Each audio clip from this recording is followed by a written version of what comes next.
네, 독거투였습니다. 반갑습니다.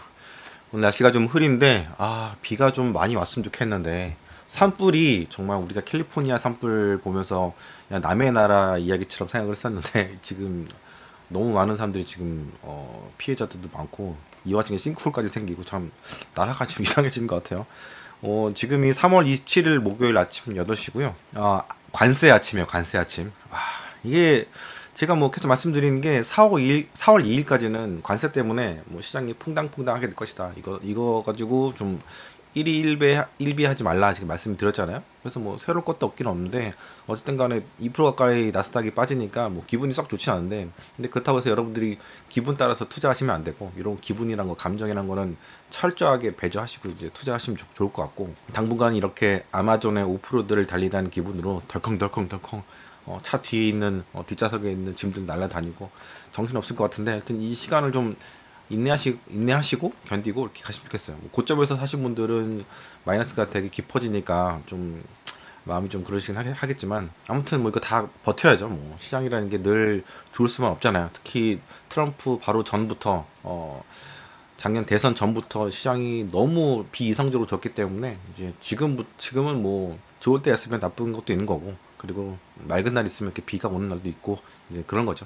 지금 보면은 이제 장이 이제 나스닥 선물 기준으로 볼 때는 바닥에서 한 3% 정도? 어제까지는 5%였는데 어제 이제 2%가 빠져가지고 오늘 아침에 이제 3% 정도 이렇게 올라온 상황인데 여기서 이제 11% 아직까지 갈 길이 멀어요. 11% 정도 올라가야지 전고점으로 가게 될 것 같고 정고점이라기보다는 이제 폭락 전에 시세까지 이제 올라가게 될 것 같아요. 워낙 이제 지금 비관론이 팽배하다 보니까 뭐 그 11% 이상 올라가는 그 바로 폭락 전에 그 시세까지 못 가게 될 것 같다는 비관론이 진짜 많은데 저는 늘 이제 역발상이기 때문에 남들이 비관할 때 사고 남들이 환호할 때 팔고 뭐 이런 스타일로 이제 투자를 합니다. 그래서 마음 편하게 스트레스 없이 이제 투자하려고 노력을 하고 있고요. 이제 바닥에서부터 이제 한 5% 정도 올랐단 말이에요. 이틀 전까지는. 그러다 보니까 이제 많은 주식 유튜버들이 이제 사야 되나 막 이러는데 어제 이제 2% 정도 빠진 거 보면서 이제 또 그런 얘기들이 싹 사라지지 않을까 싶기도 한데 저처럼 좀 미리미리 좀 사놨으면은 좋았을 것 같긴 한데 근데 뭐 이렇게 폭락했다가 바닥이라는 거 잘 모르니까 바닥에서부터 이렇게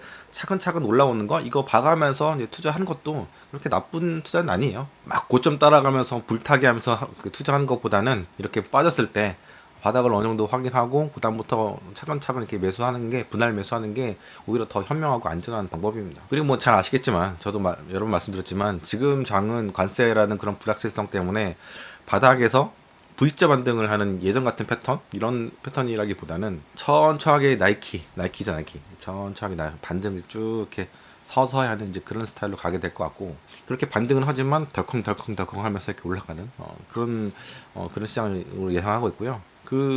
저 같은 경우에는 폭락전 고점까지 쭉 가져가기보다는 전부터 이제 또 다시 분할 매도를 하면서 다시 현금화를 시키는 그런 방법으로 가지 않을까 싶습니다. 아무튼간 여러분들이 이제 폭락장이 오게 되면은 많은 분들이 무섭다, 더 빠질 것 같아서 못 사겠다, 막 이렇게 생각을 하시거나 빠지면은 무서워가지고 더 빠질 것 같아가지고 갖고 있던 물량도 뺏기고 매도하는 그런 케이스도 많은데 여러분들 폭락은 주식의 이제 매수 시그널이지 매도 시그널이 아닙니다. 특히 물린 분들은 수량 뺏기지 말라고 제가 여러 번 말씀드렸죠. 아무튼 지금은 유동성장이에요, 유동성장. 어떤 유동성장이냐면은 기존에 있었던 엄청난 유동성, 뭐 바이든 정권 때도 그랬었고 트럼프 정권 때도 그랬었고 계속해서 유동성이 풀렸기 때문에 그 엄청난 유동성이 말아서 올리는 그런 장이라고 보시면 될 것 같고 거기다가 이제 중국도 돈을 풀고 있고 유럽도 돈을 풀고 있고 우리나라도 금리를 인상이 아니라 인하로 가는 그런 패스로라고 할 수 있겠죠. 그런 길로 가는 그런 상황이다 보니까 그런 거에 화답하는 부분들이 있죠. 그래서 중국 증시랑 유럽 증시가 굉장히 좋았고 그리고 우리나라 증시도 뭐 바닥에서 조금 올라온 정도 3,300까지 전고점까지 가려면은 뭐 지금 제가 볼 때는 내년 안까지는 불가능할 것 같은데 갈 수 있을까? 역사적 고점이 아닐까 막 이런 생각도 들긴 하는데 왜냐면 2008년에 리만 사태가 펑 터지고 나서부터 이탈리아 증시는 아직까지도 그 신고점, 그 고점을 못 회복했거든요. 그런 것처럼 우리나라도 300은 제가 볼 때는 몇 년 안에는 뭔가 게임 체인저가 나타나지 않는 이상, 뭐 혁신이 일어나지 않는 이상 쉽지 않을 것 같은데, 근데 혁신이 우리나라에 없을 것 같아요. 왜냐면 AI 투자라든가 다음 혁신은 AI잖아요. 지금 현재 혁신은 AI거나 아니면 휴머노이드 쪽인데 이건 다 미국이랑 중국이 다 이제 잡고 있다 보니까 우리나라는 3,300 다시 가는 게 쉽지가 않을 것 같다. 뭐 배터리도 다 뺏겼고 여러 가지 다 뺏긴 상황이니까 중국한테. 아무튼 거기다가 미국도 금리를 인하로 가는 그런 추세에 있긴 하죠. 돈을 풀려고 하는 추세고 또 실제로 재무부 같은 경우에는 트럼프 당선 이후로 돈을 오히려 더 풀고 있는 상황이죠. 왜냐하면 지금 정부 셧다운 문제가 걸렸었기 때문에 정부 부채도 이제 확대하고 그러면서 오히려 바이든 1기 때 초반 2달 동안 돈 푼 것보다 트럼프가 더 많이 지금 푼상황이 됐고 그리고 연준도 QT 규모를 5분의 1 수준으로 50억 달러 그러니까 뭐 7조 정도 7조 5천 정도 확 줄여버린 그런 상황이 되다 보니까 결국에는 전 세계가 다 지금 돈을 풀고 있는 상황이고 이런 것들이 이제 야금야금 들어가면서 미국도 다시금 시장이 조금 반등을 더 하지 않을까 그런 생각을 하고 있습니다. 아무튼간 이렇게 돈을 무진장하게 푸는 그런 유동성이 넘치는 상황에서는 답이 없어요. 주식시장은 올라갈 수밖에 없고 채권시장도 강세로 갈 수밖에 없는데 근데 채권시장 같은 경우는 좀 딜레이가 있을 것 같아요. 왜냐하면 물가라든가 관세라든가 이런 허들이 있기 때문에 좀 덜컹덜컹하게 될 것 같고 지금 4.3% 정도 10년물 국채금리 기준으로 볼 때 4.1%였다면 매도하고 좀 쉬는 타이밍이라고 말씀드렸고 그리고 4.8% 정도 되면은 다시 한번 또 사볼 만하다. TLT 같은 것들을 한번 사볼 만하다. 그렇게 말씀드렸습니다. 그리고 제가 차트 하나를 보여드릴 텐데 이 차트를 보시면은 미국 증시는 이제 해외 투자자들이 엄청나게 몰려들면서 이 해외 투자자들이 미국 증시를 올리는 원동력이 됐어요. 어마어마하게 왜 이렇게 싹 엄청나게 들어왔죠. 우리로 치면 이제 외국인들이 들어온 건데 뭐 기관도 있을 거고 개인들도 있을 거예요. 물론 이제 이 세력들이 주식을 잘하냐 그렇게 생각하면 또 잘 모르겠어요. 왜냐면 우리나라 예를 들자면 우리나라 같은 경우에도 우리나라 그 서학 개미들이 주식을 엄청나게 잘한 건 아니잖아요. 이 외국인 세력 중에서 원오브댐이 이제 우리나라 이제 서학 개미들인데 며칠 전 기사 보셔서 아시겠지만 이 서학 개미들이 민주식들을 엄청나게 많이 이제 불타오르게 하고 그렇기 때문에 한국의 그 투자자들이 몰려들게 되면은 이거는 공매 신호다, 매도 신호다, 버블에다가 이제 물량 던져라 이런 얘기가 나올 정도로 되게 부끄러운 일이죠. 부끄러운 일이고 얼굴이 화들짝 빨갛게 달아오를 만한 그런 일인데 우리 단톡방에서 이런 질문이 있었어요. 주식 6년 차에 접어드는 이제 개미인데 군중들의 그 행동 패턴이 반복되는 모습을 보면은 참 왜 이럴까 싶다. 자세히 보면은 이제 사회적 경제적으로 다 한자리 하는 그런 분들도 주식 투자를 굉장히 무모하게 변동성이 덤벼드는 그런 스타일로 매매하고 또 레버리지도 엄청나게 써가면서 이제 그다가 이제 다 불타버리고 죽어버리고 이런 것들이 반복이 되는데 저는 이제 우리나라 이제 투자의 그런 역사가 상당히 짧다고 생각이 들어요. 뭐 미국만 해도 이제 100년 이상의 역사가 있었고 우리나라 같은 경우에는 이제 돈이 어느 정도 모이기 시작한 게 얼마 안 됐잖아요. 자산이 어느 정도 있어야지 이제 투자를 하고 투기를 이렇게 하는데 그런 역사가 워낙 짧다 보니까 어느 정도 이제 한 나라의 금융시장이 커지려면은 소득이 1만 불 이상 돼야 되는데 우리나라가 1만 불 이상이 된 게 90년대 중반 정도 되거든요.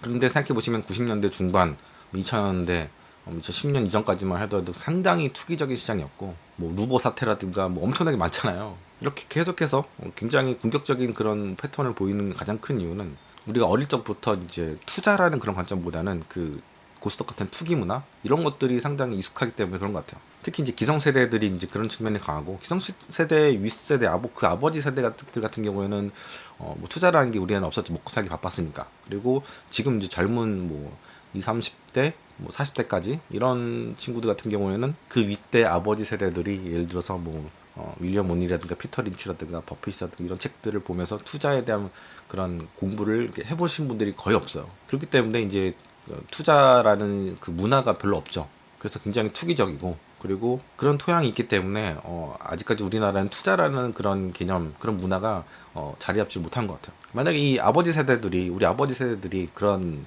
구루들의 책들을 보고 그랬다면은 자녀들한테 또 그 책을 또 물려주겠죠. 한번 읽어봐라 이렇게 시작해봐라 이렇게 할 텐데 이런 분들이 정말 전체 우리나라 젊은 20, 30, 40대 투자자들 중에서 얼마 될까 생각하게 되면은 많지 않은 것 같아요. 그래서 지금 보면은 한국은행에서 이런 경고를 냈더라고요. 개인 해외 투자자들이 90%가 미국에 지금 투자를 하고 있는데 지금 변동성이 상당히 크고 관세라든가 이런 문제들 때문에 상당히 어려운 상황인데 과거 패턴들 보면은 대부분 투자자들이 몇 년 안에 이제 그 주식의 40% 정도를 날려먹고 그 다음에 이거를 회복하는데 ETF를 투자를 한다고 하면은 원금까지 가는데 8.6년 정도 걸린다. 근데 여러분들도 경험을 하셨는지 모르겠지만 ETF를 그 만회하기 위해서, 반가하기 위해서 산다고 하더라도 결국에는 본전까지 가기 전에 계속 ETF를 또 매매를 해요. 손이 움직이죠. 시장이 움직인 거에 따라서. 그래서 결국에는 이 마이너스 40%가 이제 50%가 되고 60%가 되면서 이제 시장에서 이제 깡통이 되면서 이제 정리가 되는 거죠. 어떻게 보면은 앞으로도 개인들은 이렇게 주식시장에서 피해를 계속 보게 될 것 같아요. 이게 예견된 미래인 것 같기도 하고, 산불을 이렇게 보면서 느끼는 그런 감정이랑 비슷해요. 계속해서 불타버리겠구나. 제가 지점에서 10년 동안 있으면서 봐왔던 그런 풍경들이 2000년대부터 2010년대 쭉 봐왔던 그런 10년 동안 있었거든요. 그런 풍경들이 계속해서 지속이 된 것 같고, 근래 들어서는 더 깡통을 차는 그런 속도라든가 비중이 더 올라간 것 같아요. 왜냐하면 사람들이 레버리지라는 걸 눈뜬 것도 상당히 있고, 급등락하는 상당히 변동성이 심한 그런 종목들, 특히 미국 주식들은 상한가 하한가가 없기 때문에 하루에도 5, 60% 왔다 갔다 하는 게 되게 쉽잖아요. 근데 그런 것들을 발견해가지고 투기적으로 들어가면서, 이게 어르신들도 그런 것들을 하시고 젊은 친구들은 뭐 말할 것도 없고, 많은 투자자들이 주식 투자를 안 했으면 좋겠다, 그런 얘기들을 계속 해오고 있는 거예요.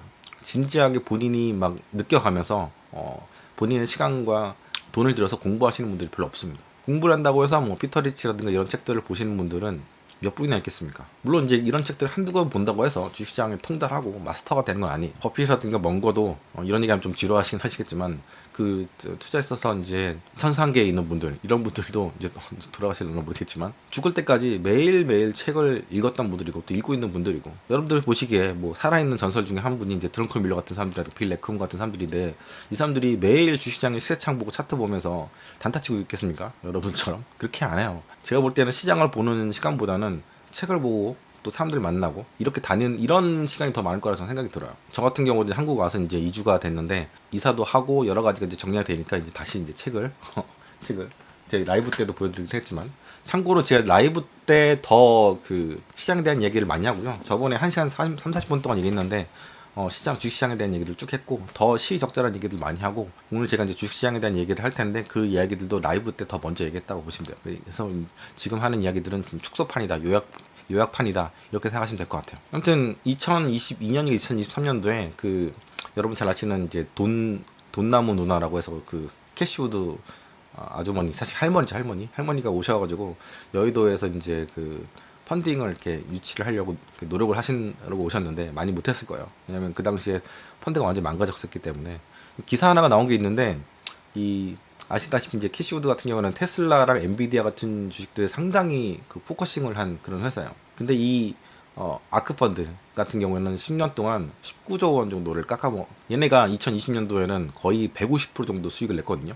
그러다가 2021년도 다음에는 24% 마이너스가 났고, 그 다음에 2022년도에는 거의 64% 정도, 67% 정도 그 정도 깎아먹었어요.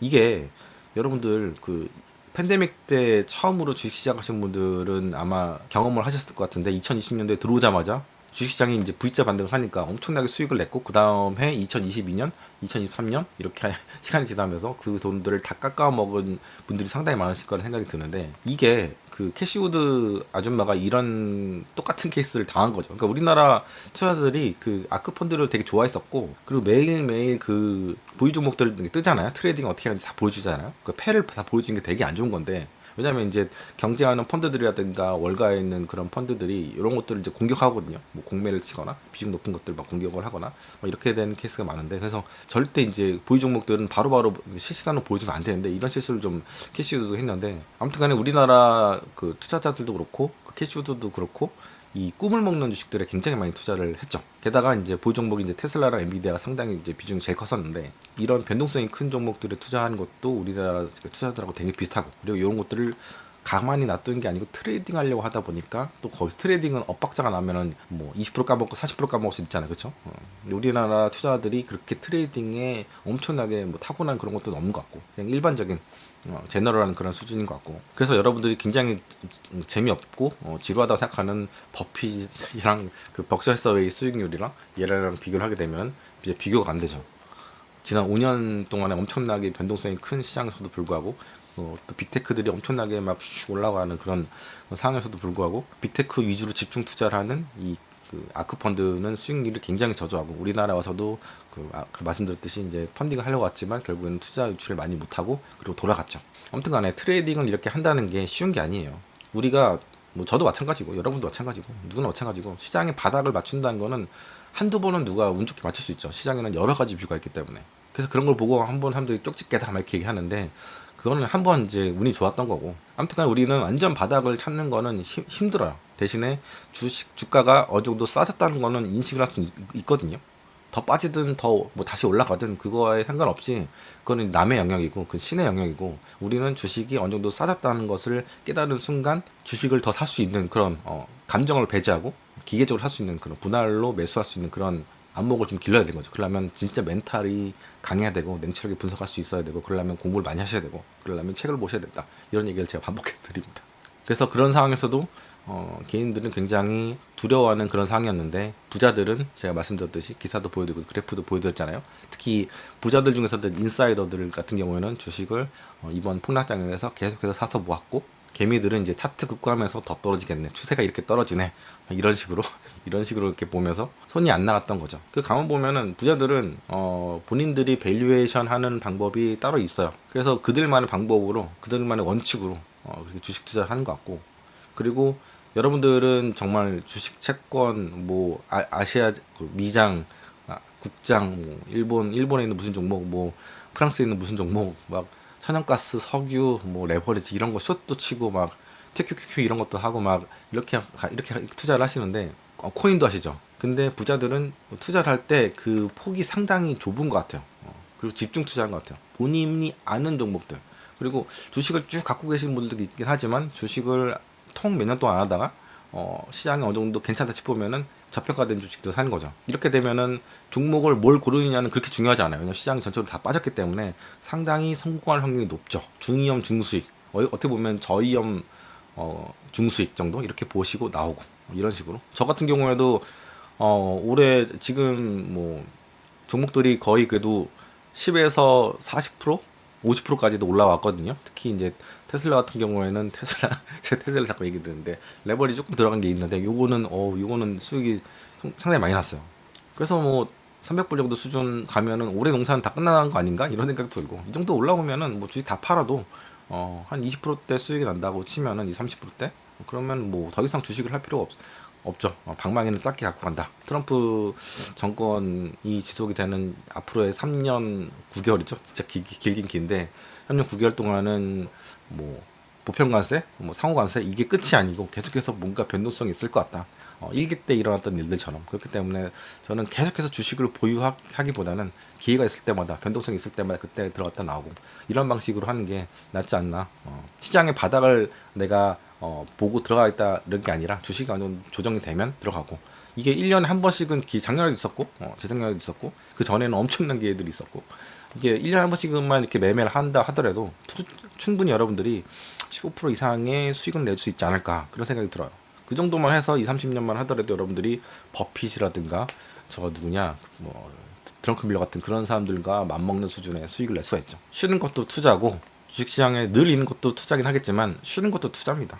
좋은 상황을 좋은 가격대에서 주식을 사는 것도 굉장히 괜찮은 투자입니다. 제가 지난 영상에서 이제 트럼프 2기 관세가 이제 실패할 것이다 이렇게 말씀드렸는데 사실 생각해보면은 1기 때도 관세 전쟁이 엄청 났었고 지금보다 더 큰 변동성이 있었죠. 거의 마이너스 20% 가까운 그런 폭락장이 연출됐었죠. 크리스마스 때 2018년인가 그때 당시 그렇게 막 난리를 쳤는데 그로부터 이제 7년 8년 정도 시간이 지났는데 중국이 어떻게 됐냐. 트럼프가 그렇게 공격을 했던 한 나라만 팼잖아요. 대중 무역 관세를 엄청나게 많이 올렸는데 그 사이에 중국이 어떻게 되냐. 첫 번째로는 전 세계 최대의 무역 국가가 됐죠. 그리고 대미 무역 흑자가 연중 최고치로 사상 최고치로 계속해서 치고 올라가고 있고 작년만 하더라도 이제 역사적 신고가였죠. 그렇죠? 그리고 기술 굴기를 했고 어마어마한 기술 굴기를 했고 그리고 전 세계적으로 무역을 다변화하면서 미국 비중을 상당히 줄였어요. 상당히 줄였는데도 불구하고 대중 무역 흑자는 사상 최고치고 뭐 멕시코라든가 베트남이라든가 이제 다른 지역을 통해서 공장을 만들어 가지고 들어가는 비중도 상당히 높다고 하는데 맞는 얘기입니다. 저도 실제로 멕시코라든가 베트남 뭐 이런 쪽에 있는 공장들을 지나가 본 적도 있고 재작년에는 멕시코에 있었잖아요. 멕시코 석 달 동안 이제 쭉 일주를 했는데 기가 팩토리 이제 신축 현장도 지나갔었어요. 그 BMW 공장 근방이었던 것 같은데 그렇게 이제 무역을 굉장히 다변했고 하면서 결국에는 트럼프 1기 때의 관세 정책은 실패했다. 그렇게 볼 수가 있어요. 근데 지금은 어떤 상황이냐? 지금 2기 들어서 다시 이제 대중 무역 관세를 뭐 더티 15이라고 하는데 결국에는 가장 큰 그 대상은 주적은 이제 중국이잖아요. 근데 지금 중국이 어떤 상황이냐? 계속해서 공장들이 엄청나게 돌아가고 있고 지도를 보시면 중국 대륙 전체가 이제 빨간 상태예요. 미세먼지가 확실하게 많이 돌아가고 있다는 건데 이게 뭐냐면은 공장들이 엄청나게 돌아가고 있다는 거예요.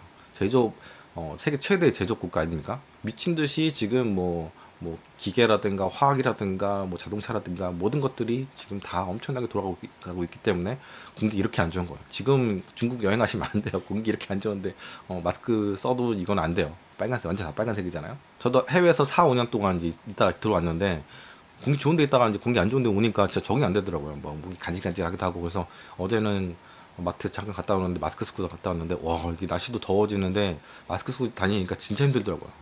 약간 현기증도 좀 나더라고요. 마스크를 5년 동안 안 쓰다가 한국은 재작년까지만 해도 마스크 쓴 사람들이 되게 많았다는 걸 제가 기억을 하는데 해외에서는 첫 해 팬데믹 시즌 이외에는 마스크 쓴 사람이 별로 없었어요. 비행기에서도 안 쓴 사람들이 되게 많았고 저도 마스크를 별로 좋아하지 않기 때문에 거의 안 썼는데 창문만 잠깐 열어도 제 옆 오른쪽에 있는 이 공기청정기가 빨간색으로 확 변하면서 미친 듯이 막 돕니다. 장난 아닙니다 지금. 중국이 이제 무역 규모가 한 6조 달러 정도 돼요. 그 미국이 정부의 1년 예산이 6조 7천인데 거의 미국 정부 예산 수준만큼 무역을 한 거죠. 근데 가만 보면은 중국의 무역 규모가 대단하다기보다는 중국 정부의 예산 규모가 대단한 거라는 생각이 더 들어요. 그만큼 이제 미국 그 GDP에서 정부 비중이 상당히 크고 얘네가 돈을 늘리느냐 줄이느냐에 따라서 상당히 변화가 이제 심한 거죠. GDP 변화가 심할 수밖에 없죠.